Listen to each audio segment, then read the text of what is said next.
Today we're going to find out if my PADI Rescue Diver card is good for anything other than scraping dog crap off the soles of my dive boots.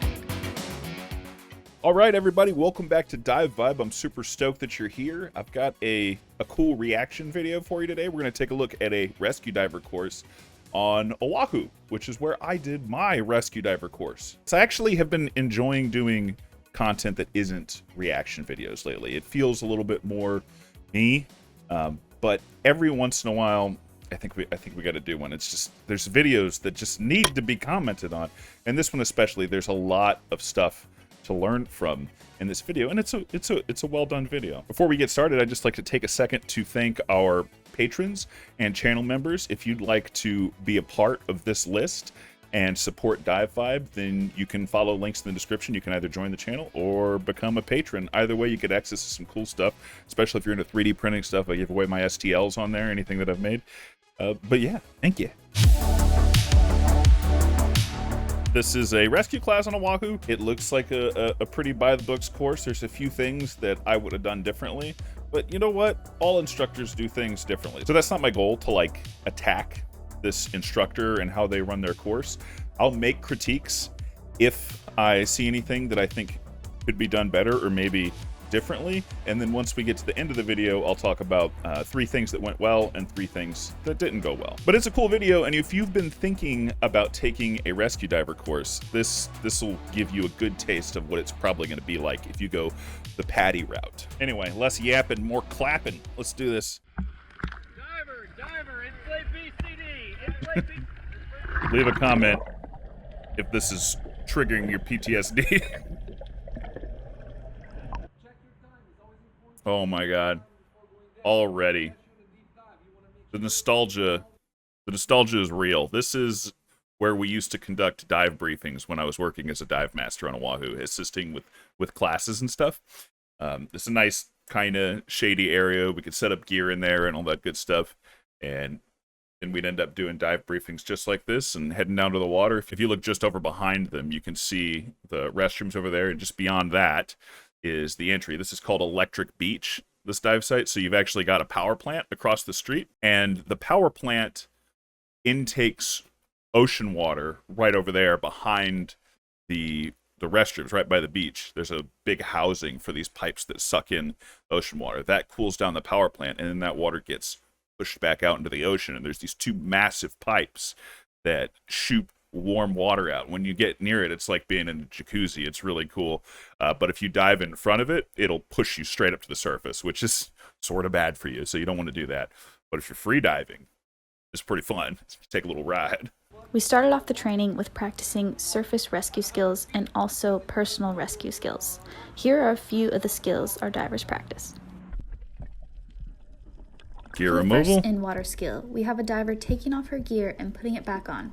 I'd probably have a little bit more air in the BCD doing that, but if you add too much air, then it makes it really hard to do. That's A diver fine. may get too tired competent. to swim themselves to shore after a dive. In this instance, the diver needed some help getting to the shore, so the rescuer grabbed them by the tank and began towing them to the shore. That's the power plant back there. Next, we had a scenario where a diver was panicking and not letting the rescuer come into the BCD. My and get panic them divers safe. would have been tearing her This apart. You got to go resulted in our faster. rescue diver being shoved underwater, so she had to go underwater and come from behind the panic diver and inflate her BCD. So, panicked divers in the water do not have any kind of reasoning in their head. Their only goal is to get out of the water, and they will try to climb you to get out of the water. So you need to put that reg in, get underneath them as quickly as possible, get around back, and grab onto their tank and chill them out. At least that's the way I think it should be done. A lot of times you can solve these problems just by telling someone to inflate their BCD, and then they're like, oh, I'm buoyant now, I'm okay.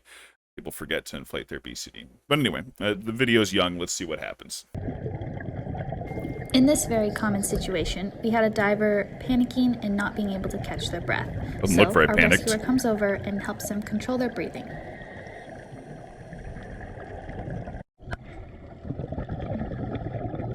It's always important to keep an eye on your gauge.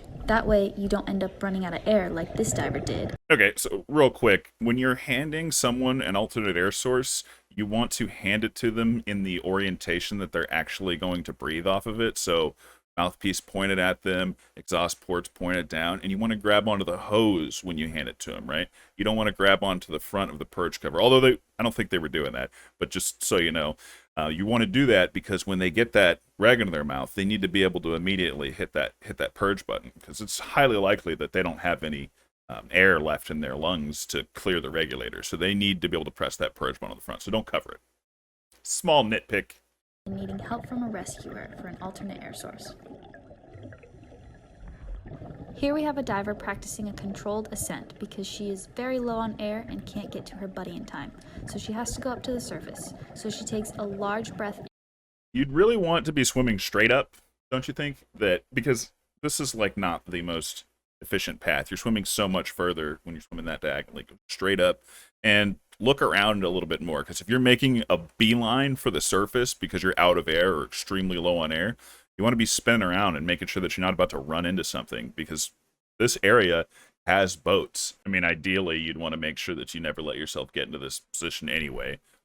This is why you dive with a buddy. This is why you stay near them at all times. So you've done two things wrong at this point. You've not properly managed your air, or maybe you had an O-ring blow. That's fine.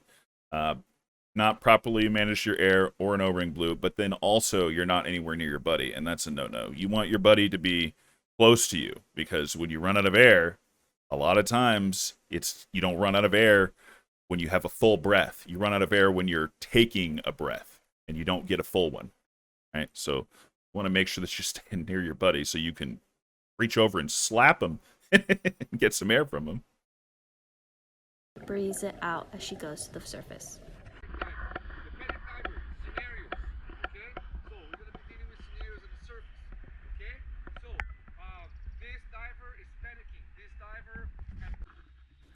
On our second and final day of Shark's PADI Cove. rescue diver training, we had perfect conditions at Shark Cove here on the North Shore. Shark's Cove. That is kind of a fun walk, especially if it's muddy, which normally this place is covered in tourists, so I need to look at the date on this video. One of the most common problems among divers, I think that was probably is getting during the their ears to pandemic. equalize. In this scenario, our rescue diver is helping this victim equalize their ears. Equalize, man. Oh my god. Did anybody notice that? This diver has their tank on backwards. They've got the reg pointed in the wrong direction. They've still managed to get their hoses routed in the right direction, but yeah, that's definitely on backwards. Panic divers are Oh always no. unpredictable. They can do anything from That's shooting what to the panic surface, looks like. taking off their mask, or even pulling your regulator out like this diver did. We still got backwards tank guy over here.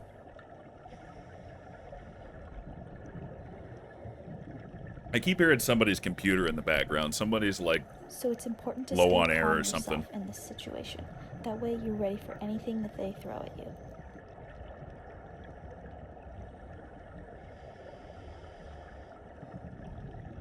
I've never had a panic diver fist bump me after I helped them. Though it's uncommon, divers can sustain injuries from shark bites, other animal bites, or kicking the coral. Let's talk about that for a second. What are you gonna do about a shark bite underwater?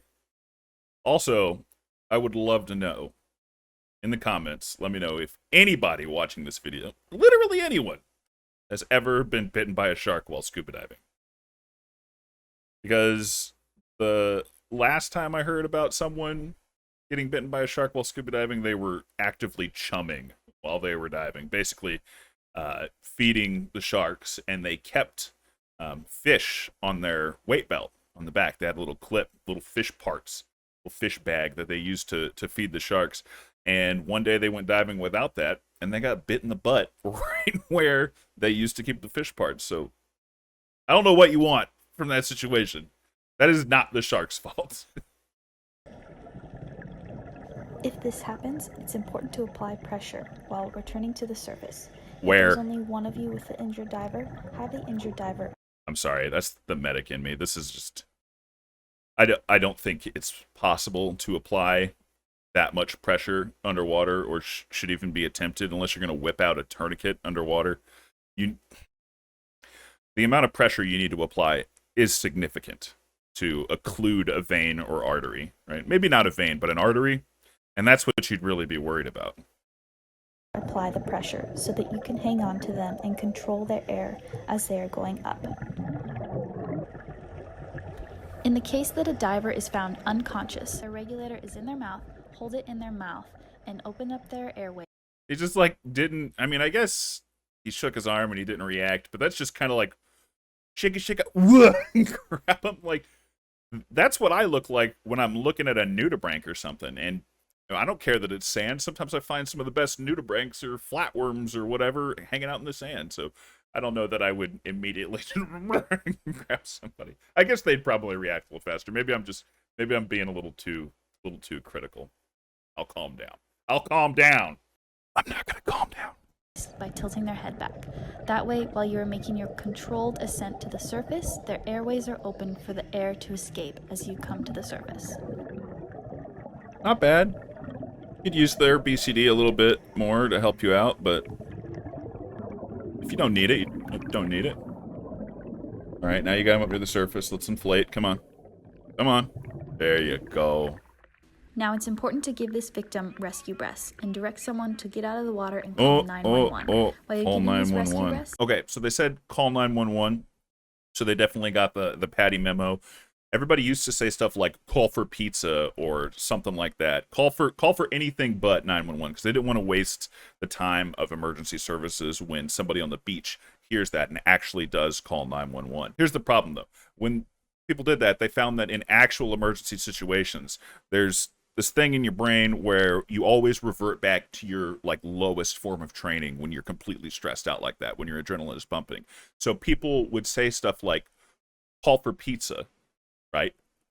In an actual emergency situation. That doesn't help. They need to say call 911. So what we did was we stopped yelling call 911, but we say call 911. So that's a little bit better. Same thing happens in like rebreather courses and stuff. There's people that have been trained in their training, like when they need to manipulate the oxygen valve to shut it off, because the instructor doesn't want them to shut their O2 valve off, they end up just having them touch the valve to show that they would be turning it off. So people had problems where they're trying to actually troubleshoot out in the wild, out in the ocean, and they're doing a dive, and they go and they just tap their O2 when they actually needed to turn it off, right? So that's bad. We want to make our training as close to realistic as possible. Because of that, you always revert back to your lowest form of training when you're really stressed out. And that's why it's so important to train, overtrain, because then you'll actually be ready, right? When the time comes. That's something I learned and saw in action so many times when I was a CLS instructor in the Army. I trained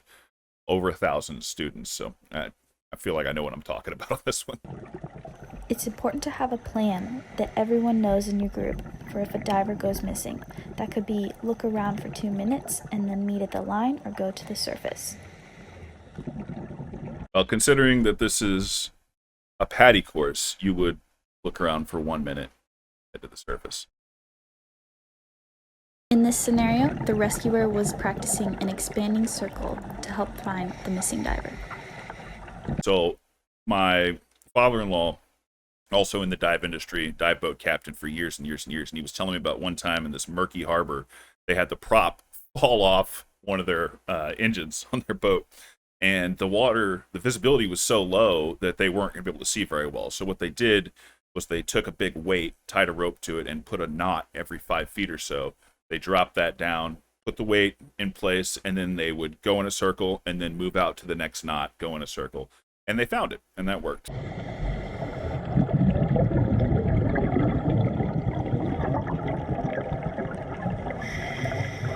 All right. What went well? Well, it looks like they are, for the most part, following the PADI book. They're up to date, following the guidelines. That's good. You always want to do that, especially to protect yourself. It seems like the divers are really taking it seriously, and it seems like they're really spending some time on this and putting in some training. So that's cool. A a lot of the rescue course is actually at the surface, so I imagine there was a lot more to this than they showed, but that's okay. Now let's talk about things that didn't go so good. One of the rescue diver's skills, one of the main things, is preventing problems, right? Before they happen. So seeing your dive buddy put their tank into their BCD backwards, putting their BCD onto their tank backwards, rather, and having their reg backwards, that's a red flag. That's something you'd want to discuss with them on the boat. Maybe that person needs a refresher before they go diving. Also, and this is maybe not so much this instructor or this group of students that are to blame. This is more the dive industry at large. I didn't see hardly anybody hovering at all in that class. So at this point, they should have taken open water. They should have taken advanced open water. And now they're taking rescue, because those are the requirements for rescue in PADI. And you're telling me at this point they can't do these skills neutrally buoyant? I don't think they have any business being rescue divers then. I think you should have a masterful control of your buoyancy before you get called a rescue diver. And unfortunately, that's one of the reasons why this course isn't taken seriously by a lot of people and a lot of other agencies. I teach with PADI, INTD, and I used to teach with SSI, so I've got some experience with this stuff. And a lot of these courses are pretty much the same. Unfortunately, I think that PADI, being the largest and most prolific dive training institution, tends to get a bad rap when their stuff isn't all that much different from the others. Now, don't get me wrong. It's very different from like GUE or some of the other ones like RAID, stuff like that. It's different. But I mean, SSI, INTD, it's more SSI, but it's pretty similar stuff. So I mean, I don't really feel like the hate is all that justified, but we definitely need to figure out a way to get our instructors up another notch. Make sure that we're really, really doing some awesome training, right? Because this is a rescue course. When you have a rescue diver card, like, that should mean something. And unfortunately, right now, it just doesn't mean as much as it should, in my opinion. I think a lot of people would agree with me. Let me know, because the rescue diver course is definitely strenuous. It's not easy if you're following the guidelines, pulling people out of the water and stuff like that. That's hard stuff. I mean, even for a big guy like me, it's not easy pulling someone out of the water. And if somebody's got to pull me out of the water, I feel bad for him. I always try to make sure I've got someone lighter than me for my students when I teach a rescue course, because I'm like 300 pounds, man. It's just not fair. But if your dive buddy is that big, or people you dive with are that big, then it could happen. You got to figure it out. So it's good that it's hard, but I just think we could do a little bit better with the training. But overall, I would say it's probably pretty standard for a PADI course. It's definitely not overachieving, but I don't think it's underachieving. That being said, I think we can do better. I think we can do better as an industry, right? This is the actual gatekeeper course for Dive Master. So after this, you can go take the Dive Master course. You can become a professional. And yeah, they don't just hand it to you. There's a lot of stuff you got to do, but those people look like they're ready to go straight from that, as long as they have, the 40 dives minimum. I need to look at that standard. I haven't taught a Dive Master course in a while. Pretty sure it's 40 dives when you start, 60 when you finish. But that plus 40 dives, those guys look like they were ready to be a dive master, to actually like really take care of people, guide them underwater, and maybe assist with courses. Not yet. They could be. Some proper training, good techniques. Yeah, they could be, but not yet. And whose fault is that? I'll let you guys decide. I'd like to thank you very much for watching this video. I really appreciate all of you who watch. If you liked the video, you learned something, dropping a like would really help me out, and subscribe if you hadn't. That would be cool. Thanks so much for diving with me today, and I'll see you in the water. Beat by Apollo.